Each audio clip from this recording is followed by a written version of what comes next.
નમસ્કાર મિત્રો, મારું નામ અખ્યા રજની છે અને હું સમાજશાસ્ત્ર અને ભૂગોળ લઉં છું. તો આપણે અહીંયા ભૂગોળના બીજા વિડીયોમાં જોઈએ તો હું તમને પહેલો પાઠ ભણાવતી હતી માનવ ભૂગોળ. તો આપણે માનવ ભૂગોળની સામાન્ય સમજ મેળવી. પાઠનું નામ પણ છે માનવ ભૂગોળનો પરિચય. તો હવે છે માનવ ભૂગોળ અને પર્યાવરણ છે, એના વચ્ચે કેવો સંબંધ છે, એનો અભ્યાસ છે કોણ કરે તો કે એ છે માનવ ભૂગોળ કરે છે. આપણે આગળ સમજી ગયા, એની કેટલીક વ્યાખ્યાઓ પણ મેં તમને સમજાવી દીધી. હવે છે માનવ ભૂગોળ છે એના અભ્યાસ. એ માનવ ભૂગોળ છે એ કેવા કેવા ક્ષેત્રમાં પોતાનો અભ્યાસ કરે છે. તો અહીંયા મેં તમને આપેલું છે માનવ ભૂગોળ છે એના અભ્યાસો. તો પહેલો જ મુદ્દો છે તો કે માનવની ઉત્પત્તિ અને પ્રજાતિ. માણસ છે એની ઉત્પત્તિ કઈ રીતે થાય છે અને એની પ્રજાતિ છે એ કેવી છે એનો અભ્યાસ તો કે માનવ ભૂગોળ કરે છે. એટલે માનવ ભૂગોળના અભ્યાસનો પહેલો મુદ્દો તો કે માનવ ભૂગોળની ઉત્પત્તિ અને પ્રજાતિ. લખી નાખો માનવ ભૂગોળના અભ્યાસ ક્ષેત્રો. માનવ ભૂગોળના અભ્યાસ ક્ષેત્રો.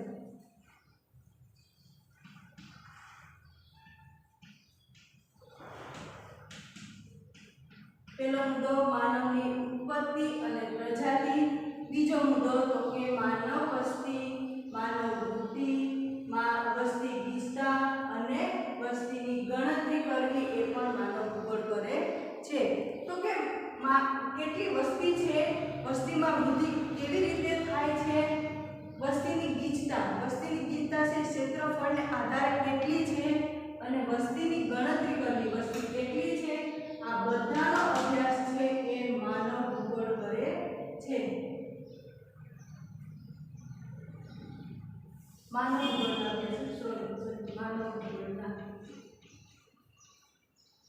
બરાબર.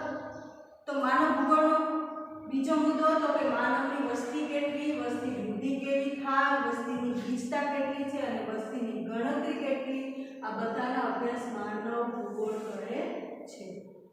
ત્રીજો મુદ્દો આપણો છે તો કે માનવીની પ્રાથમિક જરૂરિયાતો. માનવી છે એની પ્રાથમિક જરૂરિયાત કઈ છે તો કે અન્ન, વસ્ત્ર, રહેઠાણ અને સંચાર. આ બધા અન્ન, વસ્ત્ર અને રહેઠાણ એની પ્રાથમિક જરૂરિયાત છે. તો એનો અભ્યાસ પણ કોણ કરે તો કે માનવ ભૂગોળ. ચોથું છે પ્રાકૃતિક પર્યાવરણ સાથે સમાયોજન. આપણે પ્રાકૃતિક પર્યાવરણ છે એની સાથે માનવી છે એ જોડાયેલો છે.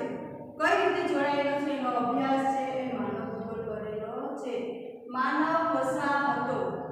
માનવ વસાહત એટલે કે માનવી છે કેવા કેવા ઘરોમાં રહે છે, પોતે કેવું કેવું બાંધકામ કરે છે એને કહેવાય માનવીની વસાહત. એનો અભ્યાસ પણ માનવ ભૂગોળ કરે. માનવીની આર્થિક પ્રવૃત્તિઓ. માણસ છે કઈ રીતે આવક મેળવે છે એનો અભ્યાસ પણ માનવ ભૂગોળ કરે.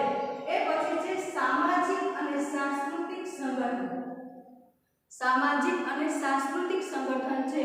સામાજિક એટલે કે સમાજમાં રહેતા લોકો છે કેવી સંસ્કૃતિમાં જીવન જીવે છે અને આ બે સમાજ અને સંસ્કૃતિ વચ્ચે કેવો સંબંધ છે એનો અભ્યાસ પણ માનવ ભૂગોળ કરે છે. ચોથું છે સાહિત્ય, કલા, ધર્મ અને સંગીત. સાહિત્ય, કલા, ધર્મ અને સંગીત એનો અભ્યાસ પણ કોણ કરે તો કે એ પણ અભ્યાસ માનવ ભૂગોળ કરે છે. પછી શાસન વ્યવસ્થા અને પ્રશાસન. શાસન વ્યવસ્થા એટલે કે આપણે જોઈએ તો કે ગામમાં સરપંચ હોય એ શું છે તો કે શાસન વ્યવસ્થા. તો આ શાસન વ્યવસ્થા કરવાવાળા અને એનું પ્રશાસન છે એનો અભ્યાસ પણ કોણ કરે તો કે પણ માનવ ભૂગોળ કરે. સંસાધનનું મૂલ્યાંકન અને સંરક્ષણ. આપણે જે પણ વસ્તુ છે કુદરતી દેન છે એનો ઉપયોગ આપણે કેટલો કરીએ છીએ અને એનું સંરક્ષણ કરવું, આ બધું એટલે કે સંસાધન મૂલ્યાંકન અને સંરક્ષણ આ પણ માનવ ભૂગોળના અભ્યાસના ક્ષેત્રો બને છે. પરીક્ષામાં પૂછાઈ જાય કે માનવ ભૂગોળના અભ્યાસના ક્ષેત્રો કયા, તો તમે લખી શકો આટલા 10 જેટલા છે, પાઠ્યપુસ્તકમાં પણ આપેલા છે. પણ તમને પ્રશ્ન પૂછાય છે માનવ ભૂગોળના અભ્યાસ કરતા કોઈ પણ 4 બાબત લખો તો તમે 4 લખી શકો, 5 બાબત લખવાનું કહે તો 5 લખી શકો અને કોઈ બે કહે કે માનવ ભૂગોળના અભ્યાસને લગતા 2 ક્ષેત્રોની ચર્ચા કરો તો 10 માંથી 2 યાદ રાખવાનું. તમારે 10 એ 10 યાદ રાખવાના, કારણ કે મોટા પ્રશ્નો પણ પૂછાઈ જાય, નાના પ્રશ્નોમાં પણ પૂછાઈ જાય. બરોબર પડી ખબર? તો આ થયા માનવ ભૂગોળના અભ્યાસના ક્ષેત્રો. હવે છે તો કે માનવ ભૂગોળ અભ્યાસના અભિગમો, તો કે એના અભિગમ વિશે વાત કરે છે કે માનવ ભૂગોળ અને માનવી વચ્ચે એટલે કે પર્યાવરણ અને માનવી વચ્ચે સંબંધ કેવો છે, બરાબર. તો કે આ જીવન એમાં પરિવર્તન આવતા જાય છે. 18મી સદીમાં અલગ હતું, આજની સદીમાં અલગ છે. તો એમાં શું આવ્યું તો કે એમાં પરિવર્તન આવ્યું. તો કે માનવ અને પર્યાવરણ વચ્ચેના જે સંબંધ છે એમાં ભૂગોળ તો કે એક કેન્દ્ર બિંદુ છે. પર્યાવરણ અને માનવી એ બે વચ્ચે જે સંબંધ છે એમાં ભૂગોળ કેન્દ્ર બિંદુ છે. કારણ કે જેવું પર્યાવરણ મળશે એવું માનવી છે પ્રવૃત્તિ કરવાનો છે. તો આ ભૂગોળ એ શું છે તો કે એનું કેન્દ્રનું બિંદુ બની જાય છે. આ સંબંધોનું વિશ્લેષણ માટે જુદા જુદા અભિગમો છે એ આપવામાં આવ્યા છે. પણ સમયની સાથે સાથે તો કે ભૂગોળના અભિગમો છે એમાં પરિવર્તન થયા કરે છે. કારણ કે જે 18મી સદીમાં જીવતા લોકો છે એ પર્યાવરણની ખૂબ નજીક હતા. પણ આજની તો કે સંશોધન યુગ થયું એના પછી તો કે આપણે પર્યાવરણથી થોડા થોડા દૂર જતા જઈએ છે. તો કે આપણા જે સંબંધ છે પર્યાવરણ અને માનવીનો જે સંબંધ છે એમાં પણ ખૂબ પરિવર્તન આવ્યું છે. તો કે માનવ અને ભૂગોળના વિષય વસ્તુ તથા અભ્યાસ કરવાની પદ્ધતિ, એની પ્રણાલી, એના અભિગમો છે એ બદલાતા રહ્યા છે. કારણ કે જે આજથી વર્ષો પહેલા જે લોકો પર્યાવરણ સાથે જોડાયેલા હતા અને આજનો માનવ જે પર્યાવરણ સાથે જોડાયેલો છે એમાં ઘણા તફાવત છે. એના લીધે શું થયું તો કે એની પદ્ધતિ, એની પ્રણાલી છે, અભ્યાસ કરવાની પ્રણાલી, એની પદ્ધતિ, એના અભિગમ છે એ બદલાઈ ગયા છે. અહીંયા માનવ ભૂગોળનો અભ્યાસ કરવાના મહત્વના અભિગમો છે એની ચર્ચા કરવાની છે. તો પહેલું છે ઐતિહાસિક અભિગમ. માનવ ભૂગોળના અભ્યાસના અભિગમો. માનવ ભૂગોળના અભ્યાસના અભિગમ.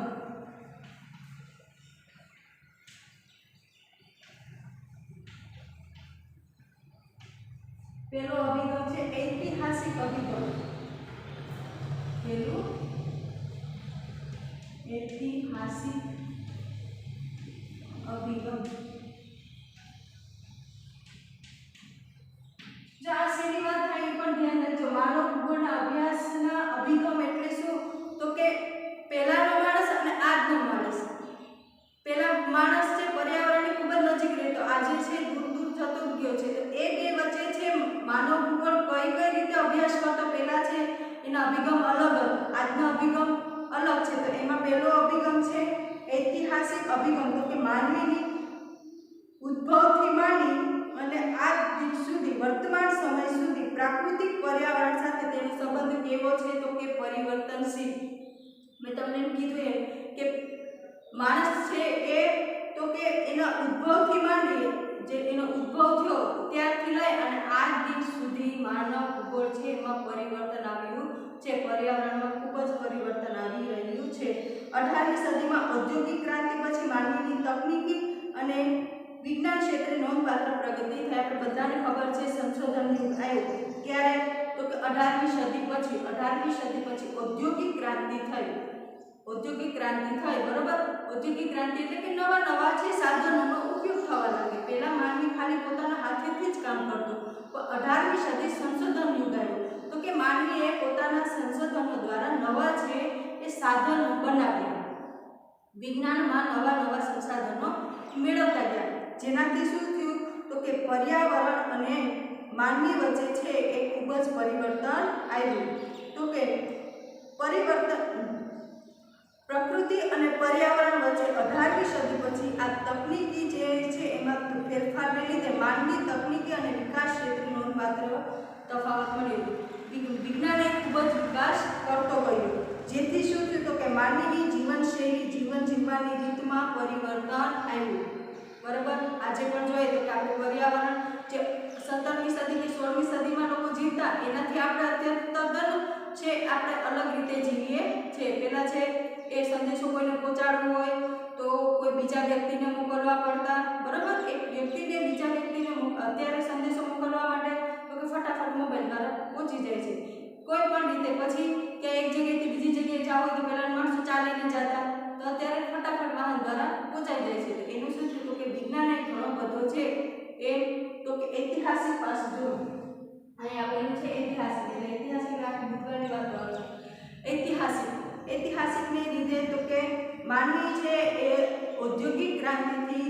તકનીકી અને વિજ્ઞાન ક્ષેત્રે પ્રગતિ કરી, જેથી માનવની જીવનશૈલી છે એમાં પરિવર્તન આવ્યું અને આ અભિગમ દ્વારા માનવ અને પર્યાવરણના સમયની સાથે થયેલા પરિવર્તન સ્પષ્ટ રીતે સમજી શકાય છે. તો કે આ અભિગમમાં માણસ અને પર્યાવરણનો જે અભિગમ છે એના સમયની સાથે તો કે એમાં પરિવર્તન આવતું જાય છે. ઐતિહાસિક અભિગમમાં માણસ અને પર્યાવરણ સાથે તો કે શરૂઆતમાં અને આજ દિવસ સુધી તો કે માણસ અને પર્યાવરણ વચ્ચેનો જે સંબંધ છે એમાં પરિવર્તન આવતો ગયો છે. હવે પછી છે બીજું તો કે ક્ષેત્રીય વિશ્લેષણ અભિગમ. આ થયું ઐતિહાસિક અભિગમ. બીજું છે ક્ષેત્રીય વિશ્લેષણ અભિગમ.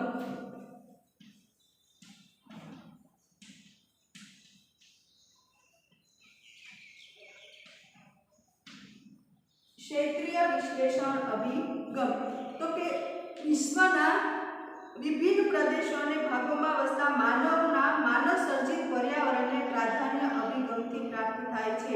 તો કે વિશ્વના બધા દેશો છે એ અને બધા ભાગમાં વસતા માનવ સર્જિત પર્યાવરણને પ્રાધાન્ય આપવામાં આવેલું છે. માનવ સર્જિત પર્યાવરણ એટલે કે માનવી પોતે ઉદ્ભવેલું પર્યાવરણ છે એને પ્રાધાન્ય છે એ આપવામાં આવે છે. અને આ પ્રકારના અભિગમ દ્વારા માનવ જીવનની શૈલીઓની વિવિધતા પ્રાપ્ત થાય છે. જે બરાબર માનવે પોતે જે ઉદ્ભવેલું પર્યાવરણ છે એમાં જીવે છે, તો માણસના જીવનમાં જે પરિવર્તન આવે છે એનું પ્રાધાન્ય છે આમાં આપવામાં આવે છે. લગભગ 20મી સદીના પ્રારંભ સુધી માનવ જીવનની શૈલી પ્રાકૃતિક પર્યાવરણને આધારિત હતી.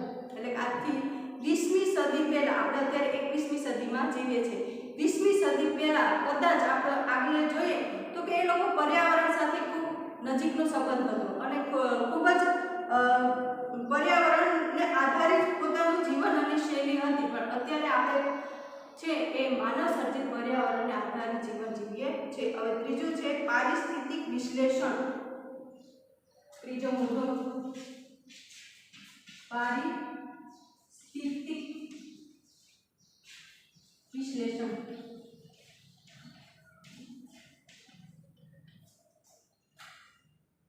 પારિસ્થિતિક વિશ્લેષણ અભિગમ.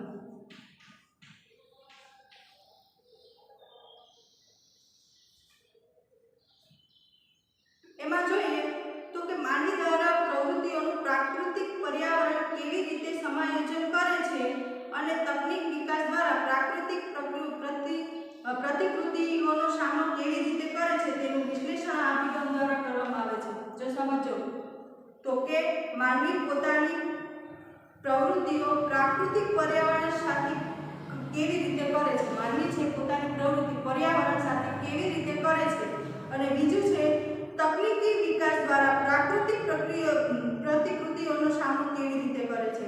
તો કે નવા વૈજ્ઞાનિક ટેકનોલોજીનો ઉપયોગ કરી જે નવી તકનીકી અપનાવી એને અને પર્યાવરણ એ બે વચ્ચેની પ્રતિકૂળતાનો સામનો એટલે કે એ બે વચ્ચેનો છે સામનો કેવી રીતે કરે છે એનો અભ્યાસ છે એ તો કે એ છે પારિસ્થિતિક વિશ્લેષણ અભિગમ કરે છે.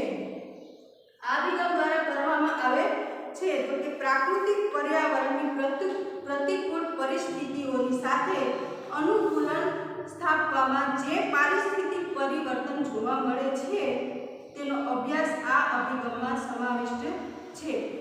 તો કે આ અભ્યાસક્રમમાં તો કે પરિસ્થિતિ, આ માનવ સર્જિત જે પરિસ્થિતિ છે એમાં પ્રાકૃતિક પર્યાવરણ અને માનવ એ બે વચ્ચે છે કેવો સંબંધ છે. તો કે અહીંયા બે વાદ આપેલા છે. એક નિયતિવાદ એટલે કે નિશ્ચયવાદ અને બીજું છે સંભવવાદી વિચારધારા. બે વિચારધારા આપેલી છે પારિસ્થિતિક વિશ્લેષણ. એમાં પહેલું છે પહેલો અભિગમ આપેલો છે નિશ્ચયવાદ.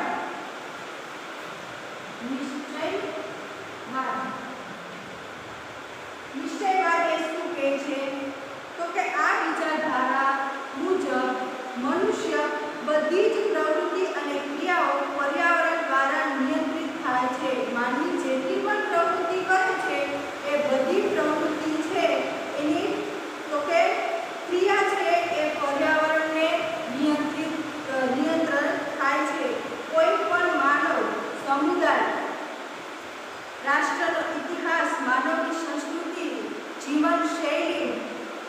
પ્રકાશની માત્રાને પ્રાકૃતિક પર્યાવરણ અસર કરે છે. તો કે પ્રાકૃતિક પર્યાવરણ શેને અસર કરે?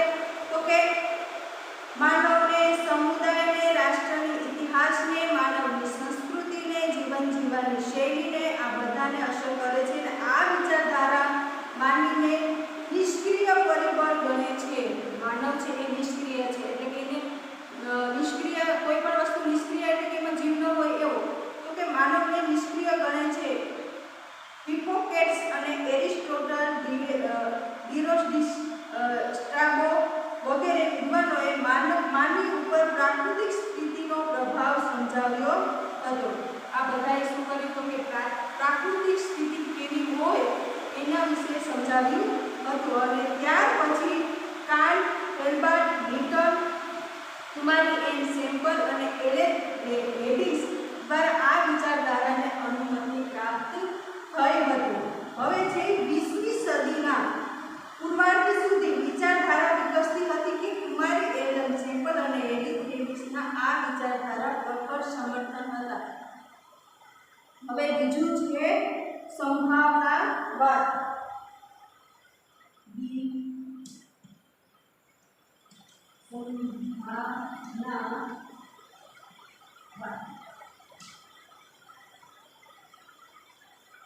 સંભાવનાવાદ ઓકે, પ્રકૃતિની સરખામણીમાં માનવને મહત્વનું સ્થાન આપવામાં આવ્યા છે. માનવીએ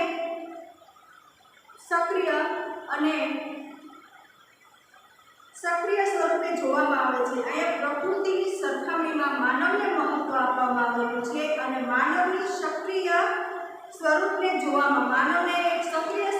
જોવામાં આવે છે. વિચારધારાને સંભાવનાવાદી વિચારધારા કહેવાય છે. આને શું કહેવાય? તો કે આને સંભાવનાવાદી વિચારધારા કે સંભાવનાવાદી વિચારધારા એટલે શું? તો કે માનવને મહત્વ આપવામાં આવ્યું અને માનવીની જે સક્રિય સ્વરૂપ છે એને તો કે વિચારધારાને સંભાવનાવાદ તરીકે કહેવામાં આવે છે. આપણે અહીંયા સુધી રાખીએ. હવે પછીના વિડીયોમાં સંભાવનાવાદ વિશે આપણે વિશેષ ચર્ચા કરશું. પણ તમે હર લેશનમાં આ માનવ ભૂગોળના અભ્યાસના ક્ષેત્રો છે એના વિશે ચર્ચા જોઈ લેજો અને એના